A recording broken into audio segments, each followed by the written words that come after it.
Okay, so chapter 1 of Tanya. So what is Tanya, and what are we studying here? So to give a little background, historically actually, of the Hasidic movement. Are you familiar with the Hasidic movement? Like Hasidism? Yes. So going all the way back to Sinai, right? We believe that God gave the Torah to the Jewish people at Mount Sinai, and we have the Torah in the Ark, which is the written Torah, and then we have the oral Torah, which was given over to Moses at the same time, but as the oral tradition to accompany the written tradition, and it provides the details, it provides the background, it provides some whys. It's much, much, much more detailed than just what's written down. And they work side by side. And then throughout history, the oral Torah slowly was written down more and more throughout the generations as it was started to be necessary with persecution and exile in our Jewish history. Along with the oral Torah is, like I said, the details of the mitzvot, all the technical details, all the background of the stories, but also mysticism, Kabbalah, is all part of the oral Torah umbrella. So the mysticism, the Kabbalah, was always there, but always kept secret. It was always passed down just to the select few, just to the scholars, just to those who were worthy of this revelation. As in the dark ages of Europe, Jewish history in Eastern Europe, the Jewish experience was very established with the shtetls, the ghettos, and the Pale of Settlement and all that. It was established, but it was starting to become kind of sad, as in the Jewish community was persecuted and they followed the traditions, but they weren't. They didn't have knowledge. They didn't have access to education. And then there started to exist this disparity between the educated class and the peasant, uneducated class in the Jewish community as well. The Baal Shem Tov was a revolutionary, and he studied the Kabbalah because he was one of the select few, and he sensed that it was time to start enlightening everyone with this beautiful wisdom, with Torah study and with the study of mysticism all at once. And there was a whole lot of pushback with that, of course, from the scholar class. How can you do that? They're not worthy, right? And so the Baal Shem Tov taught some core traditions that are like so obvious today, which is the dearness and value of every Jewish soul, how we all come from God in the same place. Even though this was always true, it's not a new truth, but it was like coming back to the truth, like reminding everybody like of this truth and taking it to heart, and the power of loving each other, Ahavat Yisrael. And also a huge teaching that he taught was divine providence, how every single detail that happens to us in the world is all divinely orchestrated. So that was the Baal Shem Tov who led this movement. The Alter Rebbe, who wrote the Tanya, was his disciple's disciple. And what he did was created like the Bible of Hasidic philosophy.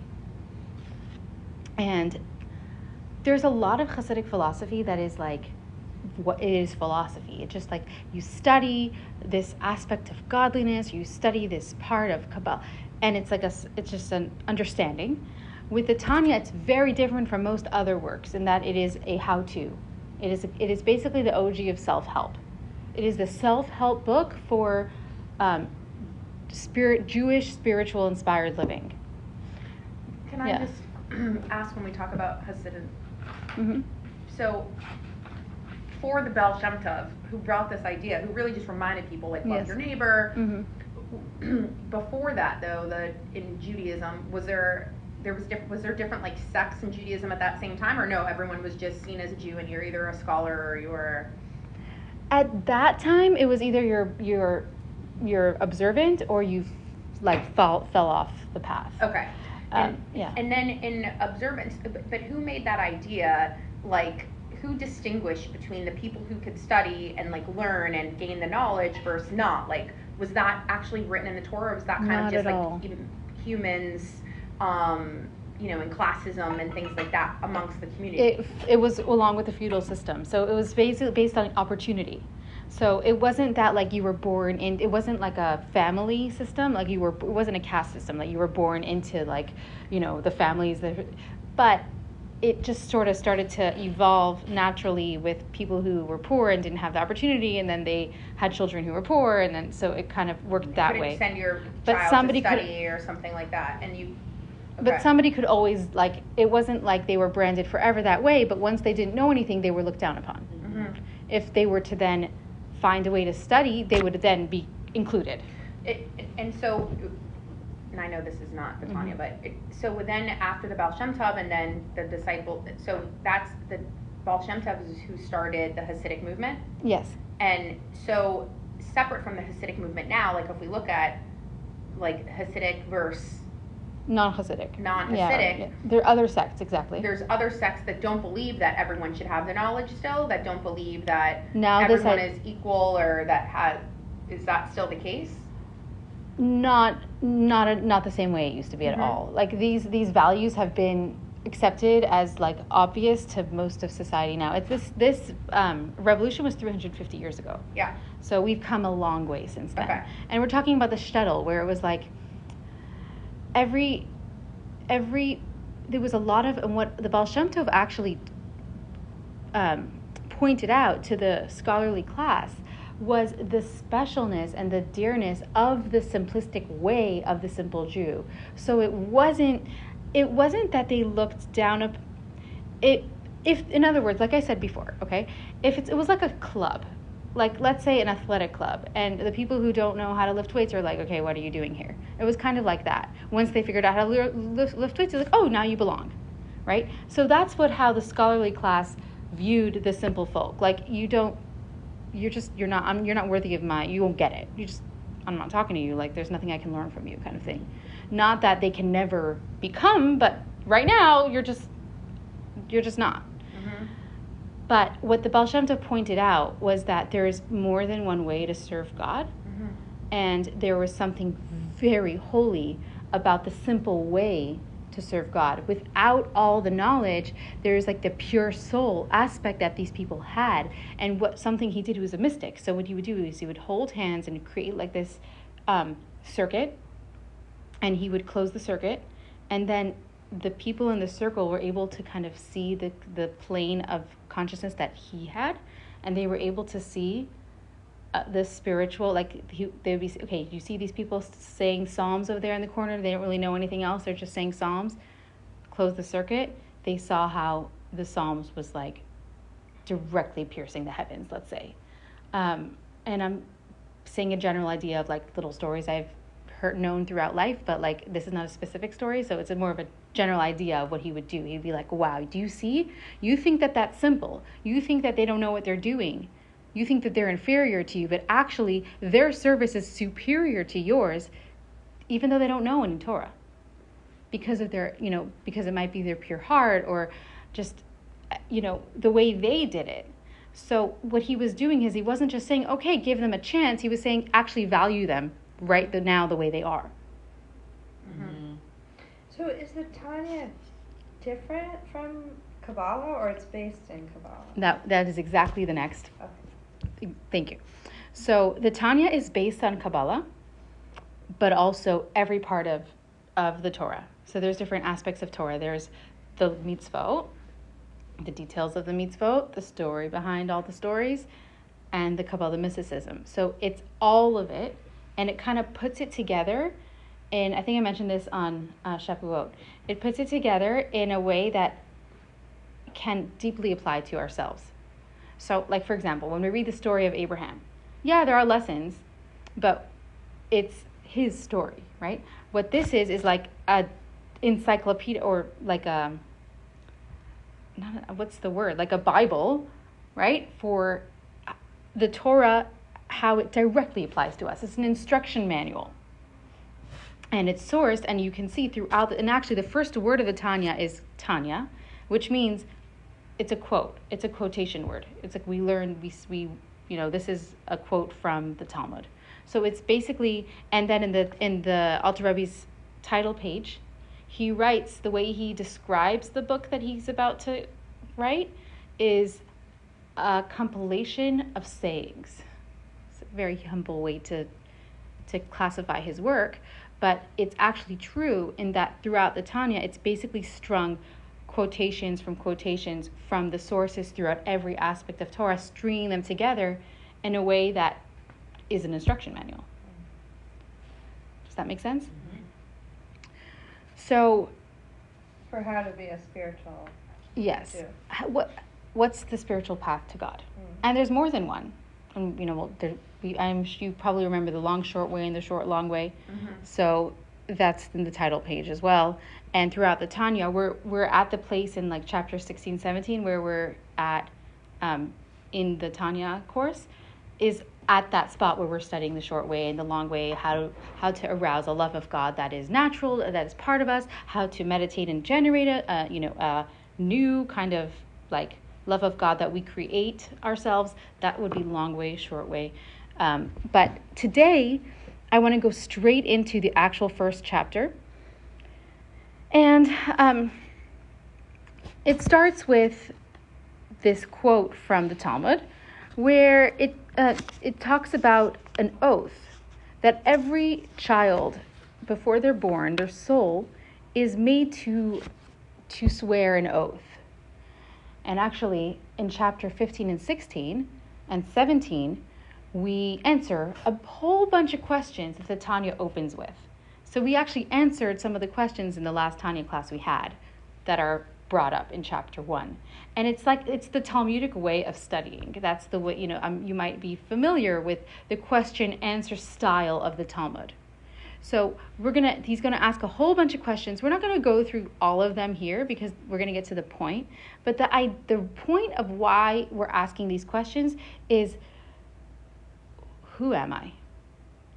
What am I made up of? What's going on? So let's go through the first question. I ask myself that every day. Yes, he gets us. So that's the whole point. So apparently we have this oath that we swear before we're born. And the oath is in the second paragraph, be righteous and be not wicked. And even if the whole world judging you by your actions tells you that you are righteous, regard yourself as wicked. Okay. Very provocative, right? It seems like there's a whole lot of issues with this statement. Like, what comes to mind right away? What comes to your mind? Look at yourself as a bad person. Like, why is that? Does that bother you? Yeah. It should. Yeah, well then it's like nothing you do is ever good enough. There's that. Yeah. Or just think you can always do something more. Like, I mean, if you want to look at it as positive, like, okay, you did your best, but you could always do like a little bit more. Right. So what if, so it's saying, okay, so don't take yourself to, don't think of yourself as so great. Think of yourself, but wicked? Yeah. Couldn't it say imperfect? Yeah. And the text continues on the next page, saying, and I actually don't have that one in front of me, but if you turn to the next page, it starts to say that there's a catch-22. Thank you. There's a catch-22 here. You can't get out of the problem that the statement brings, because if you call yourself wicked, what that's going to naturally do is cause you to become dejected and sad. Oh my God, I'm wicked. And that's not good, because we have this commandment to serve God with joy. So why are we putting ourselves in this negative mood if we're supposed to serve God with joy? So then we say, okay, just don't really take it seriously, or whatever, just don't let it bother you. But then, are you really taking it to heart? Or are you not caring? So, in other words, if you're supposed to regard yourself as wicked, then either you don't care or you're depressed. Neither of those is okay. So, where we're headed is that we must redefine what wicked means. Because if we take wicked at face value, we cannot accept that. That doesn't make any sense. That we'd be set up for a catch-22 like that, either to become depressed or to not care, be apathetic, which is even worse. So we need to redefine the terms of righteous, wicked, and the in-between. And actually the Tanya is called Sefer Shel Beinonim, the book of the in-betweener. Because we're going to be introduced to this in-between dude. So let's talk about righteous and wicked first. The Hebrew word for righteous is tzaddik, righteous man. And the Hebrew word, I have extra paper here I forgot to pass out if you want. And the Hebrew word for wicked is rasha. So these are words that we're going to need to use and know, because both tzaddik and rasha, especially rasha, don't really have an English definition if we understand them correctly. Because when I say wicked, what do you think of? Evil. Somebody who is a sociopath. Somebody who is a criminal. Or somebody who hurts people with malicious intent. Right? So if we were to regard ourselves as evil that way, of course we would not be good for our psyche, and it wouldn't even be true. So that's obviously not what we mean with the word rasha. What do we mean? We're about to talk about it. Tzaddik is a righteous person. Does that mean somebody, when you say somebody's, oh my God, it's in Yiddish slang, oh, you're a tzaddik. If somebody if he hands you a glass of water, thank you, you're a tzaddik. Does that mean they're actually a tzaddik because they handed you a glass of water? I mean, they're nice, but that's, the Alter Rebbe is going to say that's actually not the definition we're going to use for tzaddik. So we need to redefine. Tzaddik isn't somebody who's nice. Rasha isn't somebody who's an evil sociopath. And we need to redefine them and then understand what is the middle guy. Okay. So in order to understand them, we need to understand what is inside of us. And the teaching of chapter 1 is here. It's on the 3rd page. And it starts with, it's in the middle of the page, it says, however, the explanation of the matter, so that we better understand the levels of tzaddik and beinoni, as well as the various gradations within their ranks, is to be found in the Chaim, it's in the Kabbalah, a very famous Kabbalistic work called Eitz Chaim, that every Jew, whether righteous or wicked, possesses 2 souls. And the source for that in the written Torah is this quote, and neshamot which I have made. And I forgot exactly where the quote comes from. It might be Psalms, but it might not be. But it's from the written Torah. Okay. This explains a whole lot. Because, like I said in the beginning of the class, we're going to understand, who am I? And you're like, I ask that every day. When we go through life, and we tend to sometimes judge ourselves by what just happened, or what did I just do? Oh my God, I must be so stupid. How did I do that? Right? Or what kind of person am I if I've just thought that thought? And we know psychologically that what we're doing is shaming ourselves, right? When we describe ourselves with our actions, that's what we're doing. But what is the truth of the matter? Who are we? Are we the person who thought that thought? Or are we something else? And it's quite confusing. And it's quite clarifying with this revolutionary idea, which I don't know if it's in any other culture. Please enlighten me if you've come across this idea that we have 2 souls. We have 2 identities. And the same self that does something altruistic isn't necessarily the same self that does something more self-centered. And we have, what are these 2 souls? And then we'll continue. We have a natural soul and a godly soul.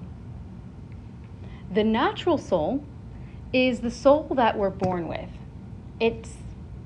what gives us life. It's what animates our body. And I use the word animates because animals have this soul too. It's not bad. It's not evil in the sense that it has malicious intent to bring us down. It is natural. It is the survival soul. It can be, it's the epitome of this soul is like in the brain stem, in the reptilian brain, the survival soul. Right? We have those survival states that our body goes into where that's the part of us that leads. And we need that because without the survival instinct that we have, we would not have any drive to sustain ourselves in existence. So this is the drive that tells us to eat, to sleep, to procreate, to enjoy, to self-improvement. All that comes from this soul. That's called Nefesh HaBehamit, the animal soul. And it's the animal soul because it's the same soul that animals have. I mean, not the same, but it's the similar soul. So, a child also embodies this soul. When a child cries, feed me, feed me, feed me, they're being like a total narcissist. Like all they care about is themselves, right? Like they're not worried about how much noise they're making. They're not worried about that they're disturbing you and waking you up in the middle of your good sleep that you really, really need. They don't care. They're just gonna cry because they need to be fed, and that's just that. So would you call a newborn evil because they've woken you up in the middle of their, of your sleep? How selfish can you be? No, you celebrate them and you love them and you nurture them because it's the survival in them. That's what we start with. Human beings start with that survival instinct. Later on in life and different milestones, for example, bar mitzvah or bris and a baby naming, we get introduced to different levels and manifestations of our godly soul. So, if we're alive and we're breathing and we're eating and we're even emoting and smiling and communicating, all with our animal soul, then what is the purpose of our godly soul? So, our godly soul in chapter 2 goes into it in depth. Our godly soul is a piece of God. It's a spiritual spark that enables us to transcend. So, without it, we're walking, we're talking, we're communicating, we're living a human life, a full human life. We even can rationalize and we can think just the same way animals, right, are smart. All of that we can do. With the godly soul, we can transcend ourselves to a higher purpose. Which means, okay, so where does the godly soul comes from God? The truth of the existence from God's perspective, and this is a little bit of philosophy, is that the world is a dependent existence to God. It doesn't actually have its own existence because it relies every single millisecond on God willing it into existence. This is a Kabbalistic philosophy idea. I like to compare it to the image on a computer screen that's not battery operated. It's like, it looks so real, but as soon as you unplug it, the image is gone. Or even VR, whatever is powering the VR experience. It feels so real, but it's completely dependent on the electrical power. So the world is completely, the truth of the matter that we don't see is completely dependent on God. The animal soul comes from an idea that has two names. It's called the shell, the klipa, and it's also called the other side. I'm going to explain it from the other side perspective first.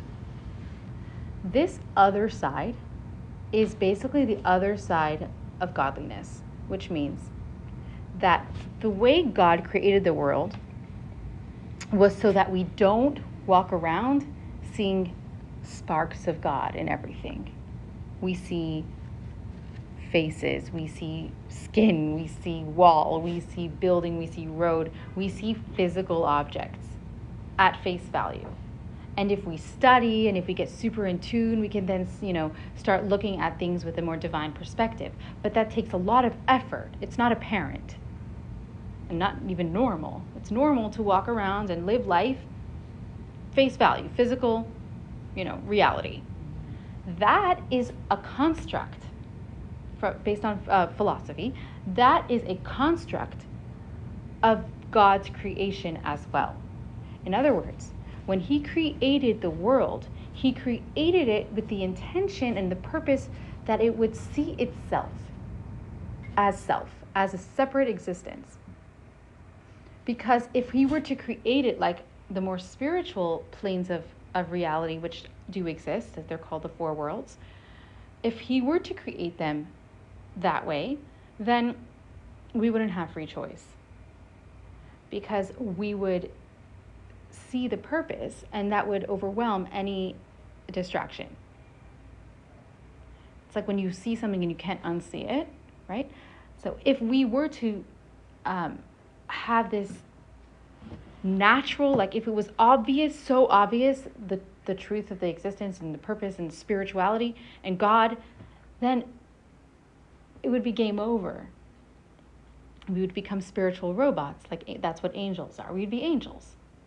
Angels don't commit sin. Angels don't have, ego. They don't have their own opinions about anything. They're spiritual robots. They're perfect, but they don't have free choice. And God wanted us to have free choice, so he created this construct of physical reality so that we could come to God on our own. But why is it so hard? It's a human experience, right? So. Exactly. Right. Well, that's exactly what the first chapter's thesis is. And so the Kalipa, the shell, is what you were just describing about what sort of protects us or like keeps us from... You're right. So we talked about the Sitra Achara, the other side element. In other words, it's anything other than God's reality. It's called other side. But it's also called the shell, which creates this concentric visualization of this protection. And that idea is that what we see in the world is a shell of its truth. Okay. So the truth of the existence of every single thing on this earth is God and energy and whatever that is that's not physical. But the shell is that we interact with, that we see, more obviously, is its physical reality, which is actually just a shell.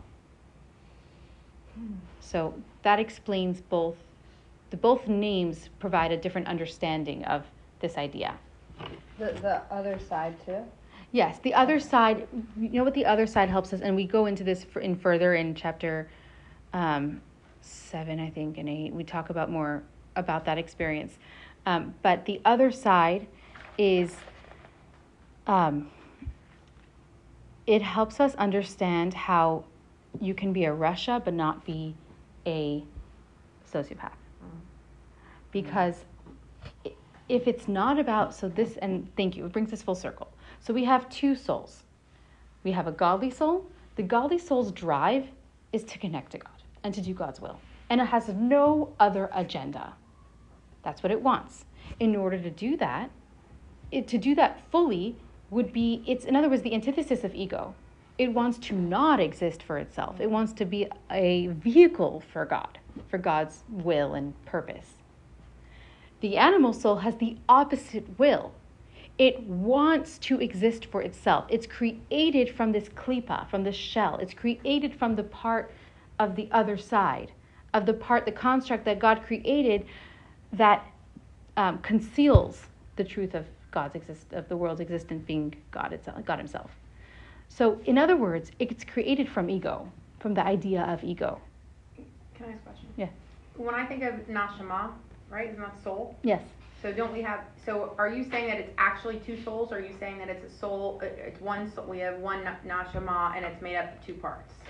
Good question. Because I think of it, because how you're describing it with two souls, because I always think of like nashama and like soul as like a ray of light inside, like the light inside. how I look at a soul. Yeah. And so now I'm like picturing like like Yes. two different kind of rays, as opposed to one that is just made up of like the godly soul and the animalistic, the natural soul. That is a isn't it? very good question. It's actually two. Okay. That is the revolutionary idea. That's, I think, different than anything I'm aware of. We have a nishama. When we say nishama, we refer to our godly soul. That's referred to the godly Yes, soul. and that's okay. very, like, it makes sense that you see it as a ray of light. A lot of throughout the Tanya, it's like it's a lot of the visualizations is light over darkness. We Yeah. talked about that, and the animal soul has a different source. It's coming from a different place. Now, eventually everything comes from God, but the neshama, it comes from the root word of breathe, because with the story of Adam, God breathed the soul in through his nostrils. That's the godly soul. So it's coming directly from God's. This is in chapter 2, but it comes directly from God's interior, like the essence of him. When you blow, you're blowing from. You speak from here, but you blow from here, like deep inside. So our godly soul is like really directly from God's essence. And our animal soul comes from God, but it comes from God's construct of klipa. So they have two different sources, two different motivations, and creates a schizophrenic experience for us humans. But it becomes clarifying. Because what happens is we say, who am I? What just happened? Why do I want that? Yesterday I felt so connected and felt so altruistic, and now I feel completely different. What's happening? So that's and I was coming back to about the idea of the Russia. So we are, with this understanding of two souls, that we have two souls, that's how we're going to redefine the tzaddik, righteous, the Rasha, wicked, and what is that middle guy? So, according to this understanding of having two souls, the tzaddik, let's start with him, and we go through, this is like a foreshadow for chapter 9 and 10 and 11. So the tzaddik is somebody who has either okay, I really am jumping ahead, but let me see if I can figure out how to not, because I want to give it away. But the tzaddik is somebody who's fully embodied by their godly soul. Their godly soul leads. The godly soul's voice is the only voice that means something to them. So a tzaddik is fully embodied by altruism. They have no other drive. The wicked, or I don't want to call him wicked, the Rasha, is not necessarily wicked, although it's a range. The Rasha viralo, like the extreme Rasha, is wicked. But Rasha Viralo. Rasha viralo. Ralo means bad. So Rasha who has only bad in him. Okay. And that's very rare. Just the same way it's rare, we hope, in society.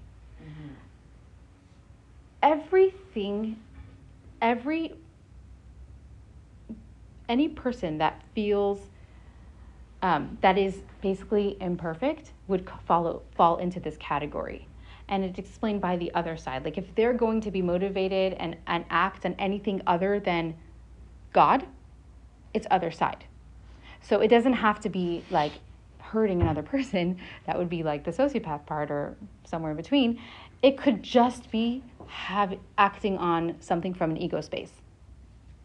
And you're already in the category of Rasha. But that's why I don't like to call the Rasha wicked, because it doesn't mean you're wicked. It just means we are motivated and act on ego, which most humans do. Most humans will fall into this category. Isn't that humanity? Isn't that correct? Everybody? Yes. This is when I get to introduce to you the Beinoni. The Beinoni is the character of the Tanya. This is our goal. The book of the Tanya is called Sefer Shel Beinonim, the book of the Beinoni. And the reason for that is that this is a how-to guide of how to become a Beinoni, how to become the middleman. So why are we not aiming to become a tzaddik? Tzaddik is the righteous, right? Don't we want to be that we want to be the best? So we're taught that the tzaddik is a unique path for unique souls that are meant to follow that path. In other words, and they're very rare. For example, Moses. When Moses was born, he was put into the basket and was put into the Nile. And then the story goes that when Batya, Pharaoh's daughter, opened the basket and saw Moses, she also saw this otherly, spiritual light there too. He was born a tzaddik. He was born with the potential and the propensity to become a tzaddik. So that doesn't mean that he was, because he has the potential to become a tzaddik, his struggle was different from day one.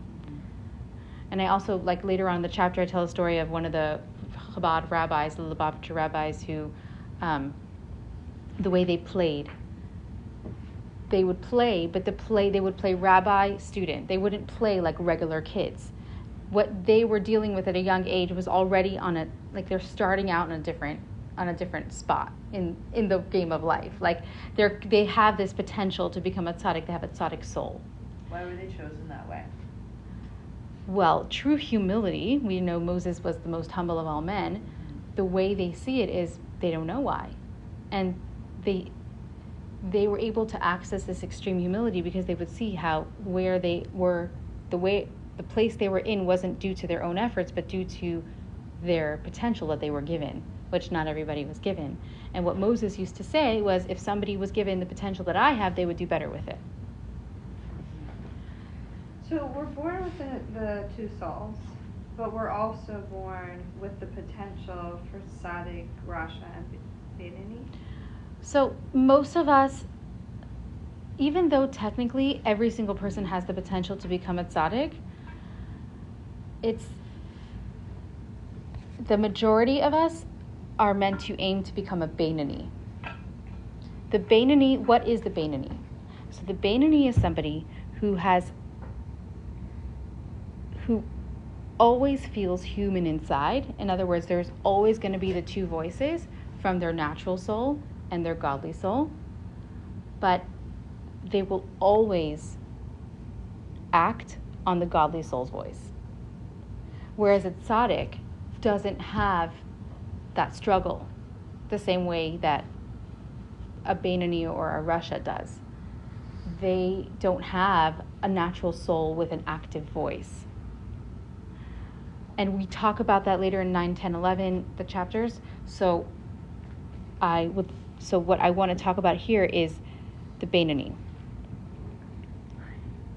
The beinoni is somebody who, in other words, like you said, to be human is to struggle. And what the beinoni is able, what the gift that the Tanya gives us is that we don't have to define ourselves by our actions. Our actions aren't who we are, they're what we do. So a beinoni will always, even though their actions from the outside, they will look completely like a tzaddik, but actually inside, they're still struggling. Maybe they're not struggling with the same exact thing they struggled with a year ago, but they're struggling with something. And that struggle is the human experience. Why? Right. And it's a theme of the Tanya. Why? In chapter 15, we talk about somebody who coasts. A beinoni whose actions are perfect, but they're not challenging themselves, right? To be human is to struggle. And I mean, it's hard to teach chapter 1 when we've already done later. I have to say it's a challenge for me. But the struggle is, we will be able to appreciate more and more how it's really where it's at. The struggle is where the growth happens. And without struggle, I dare say, I don't want to say there isn't growth, because we don't want to struggle, and we are not meant to ask for struggle. Also, that's another Jewish idea, that we don't ask for struggle, but when we do have a challenge, we can motivate ourselves to approach that challenge and face the challenge with the idea and the belief that we can do it. And we were given this challenge because we can do it. The struggle is the service, right? Yes. I love that. Exactly. Yeah. That's where it's at. The struggle is where the service of God lies.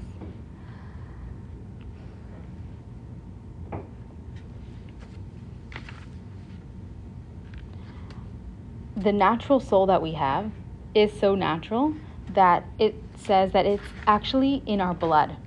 So when we talk about like feeling in our bodies, how we feel emotions in our bodies, that's our natural soul. And I want to come back and say it's not bad. It's not mean. It's not, evil. It's natural. And when we live our lives and we feel natural emotions, experiences, urges, tendencies, and we say, but it's only natural, because it's true. It is natural, and to feel that is human. It's immensely human, and we feel it in our bodies. And the Tanya teaches us how to integrate these two experiences, where we have this natural experience and then we have this transcendent voice that allows us and enables us to rise above all the natural things that we're feeling in our bodies and rise actually above it and beyond it. But that doesn't mean that our natural selves is evil, and it doesn't mean that our natural selves is to be suppressed. It's hard to explain that because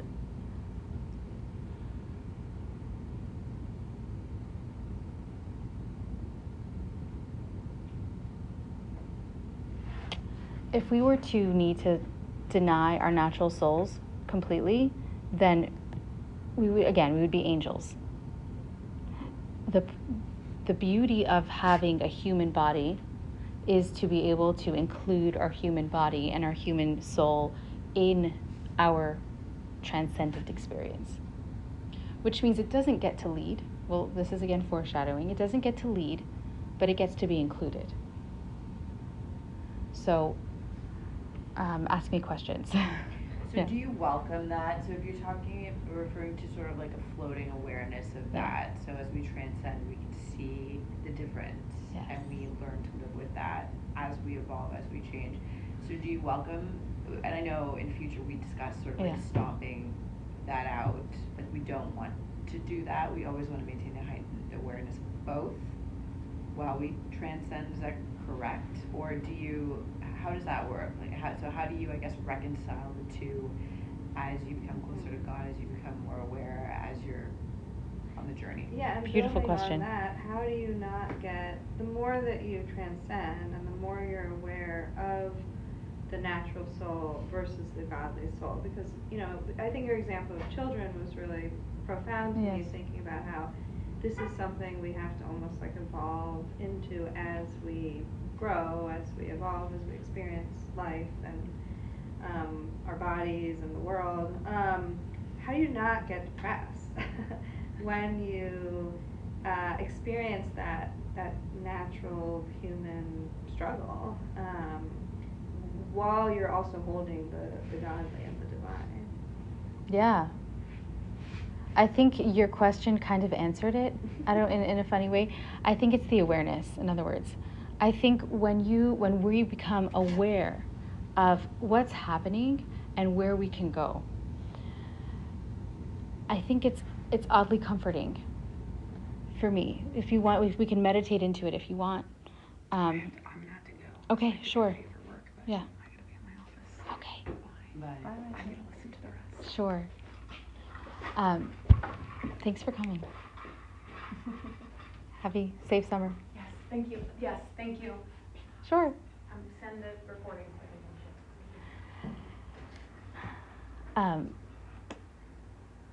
So when we meditate into, and we can do like a quasi meditation, we can close our eyes and let's breathe into our bodies.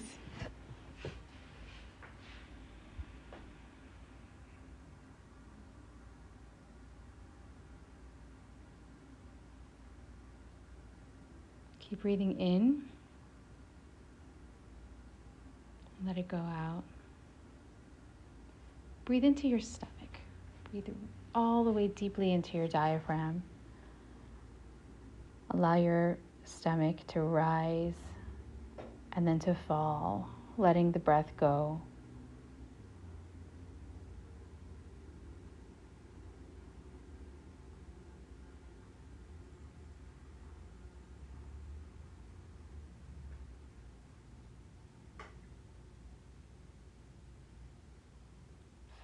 A lot of times when we feel conflict,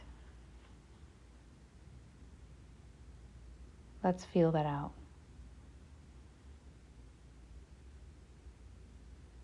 Feel the conflict between your godly soul and your animal soul, your natural human soul.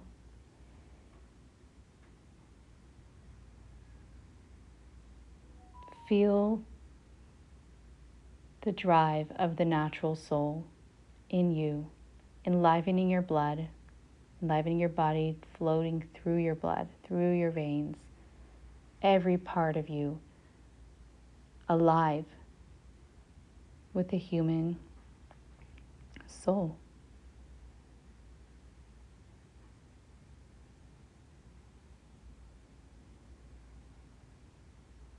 Now feel, perhaps, a spark. Become aware of a spark that might be inside of you, like a flame, like a little flame of fire, perhaps. Imagine your godly soul.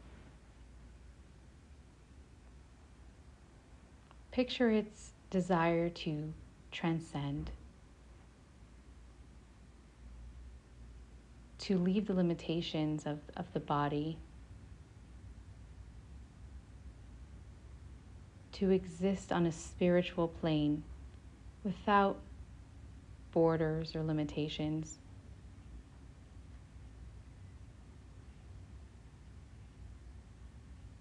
As a natural, perfect vehicle for God's will.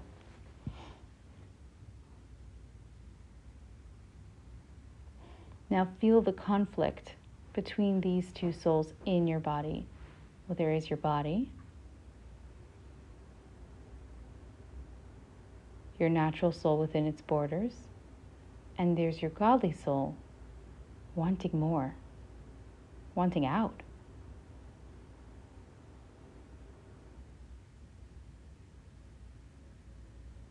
Let's sit with this conflict. Let's breathe into it.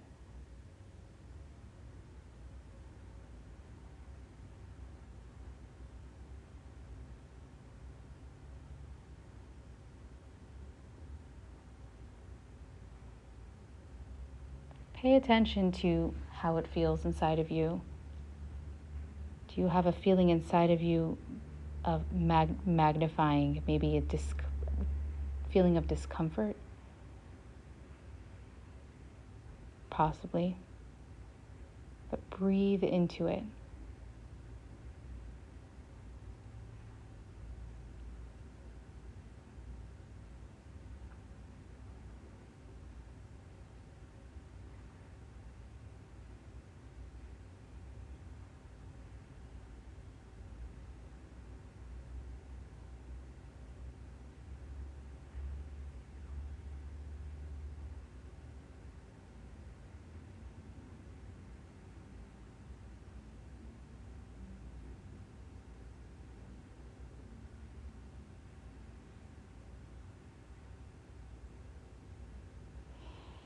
As you're breathing into it, pay attention to the feeling that you have.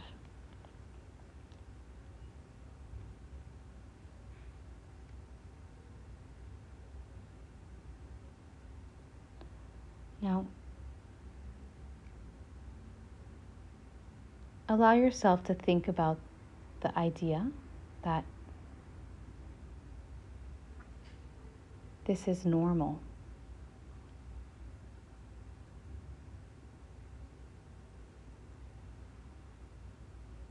You have two conflicting voices within you, and they don't want the same thing. And that's okay.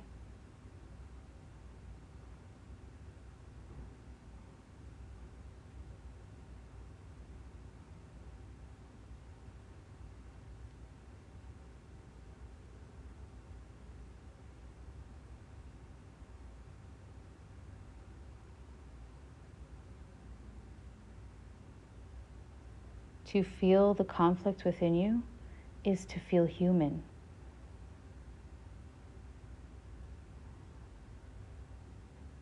And completely normal. And when you feel this conflict, you might ask the different voices, what are you looking for? What is it that you want?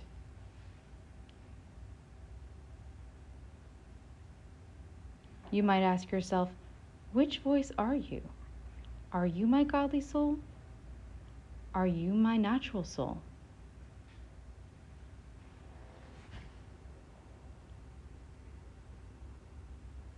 How can I meet your needs?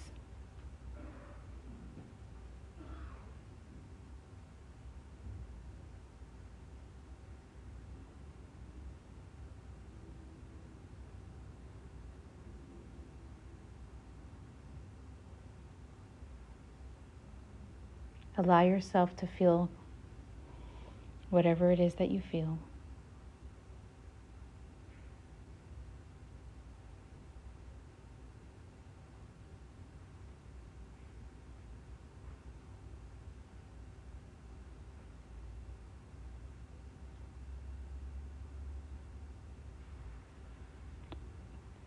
Pay attention to the change in your experience, if there is one. How are things shifting for you? And when you feel comfortable, you can open your eyes.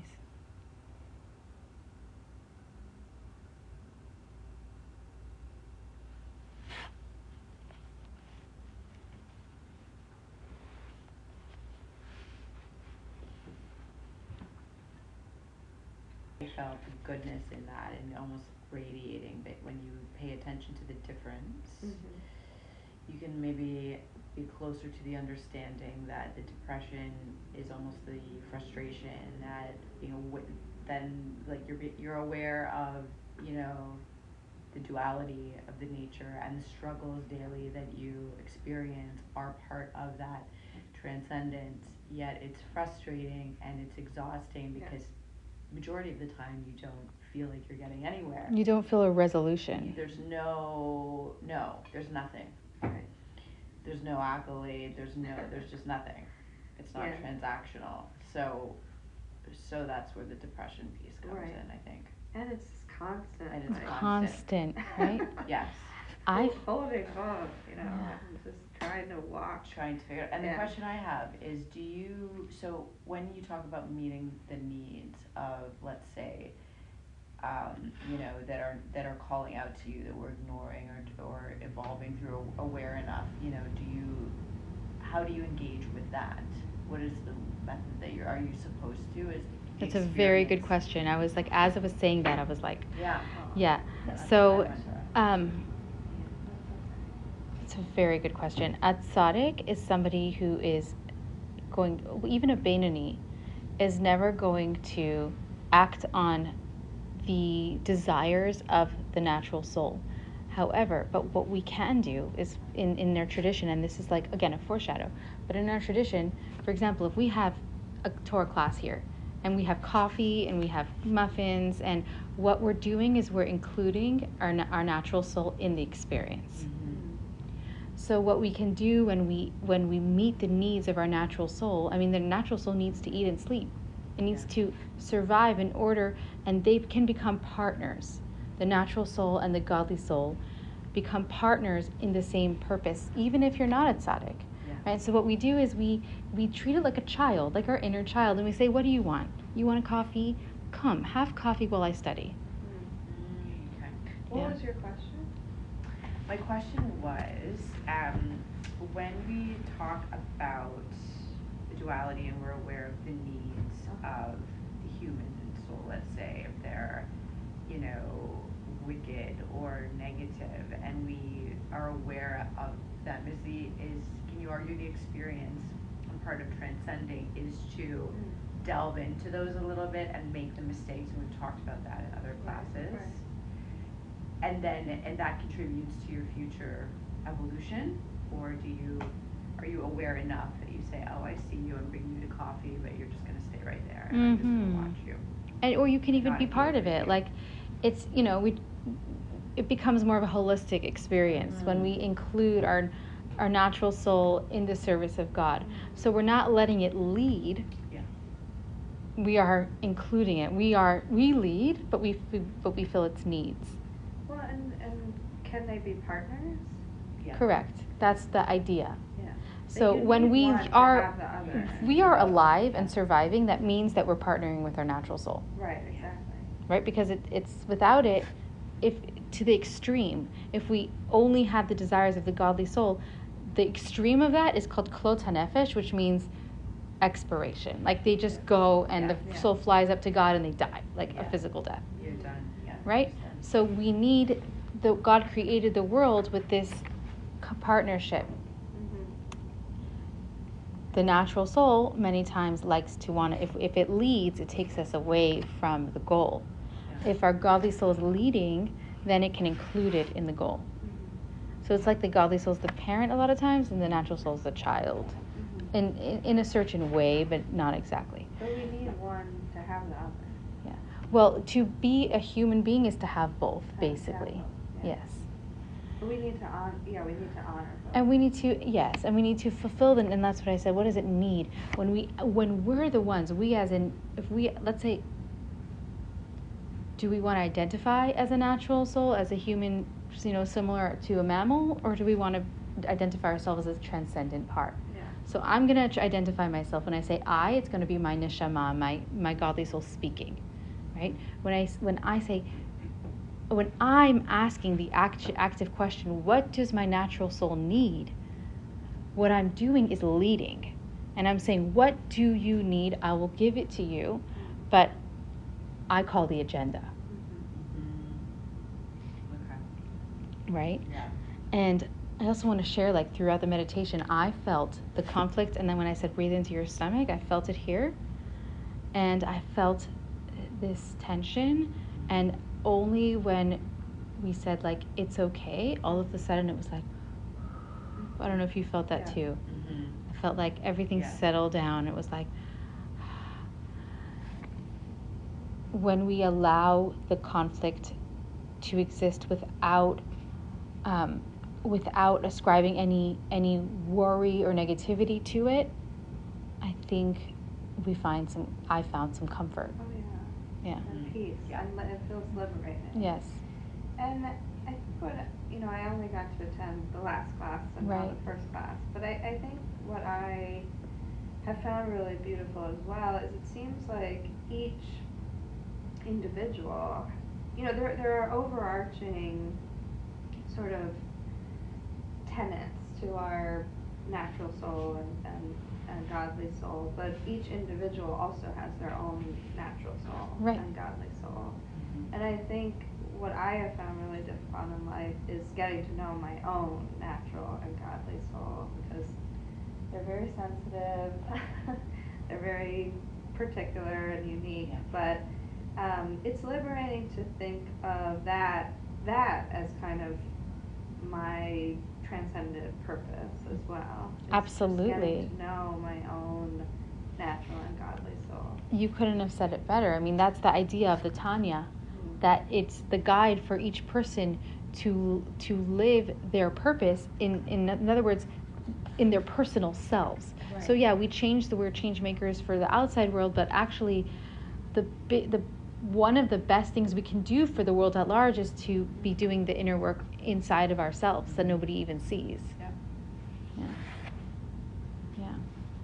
Well, thank you so much for joining me today. Thank you so much.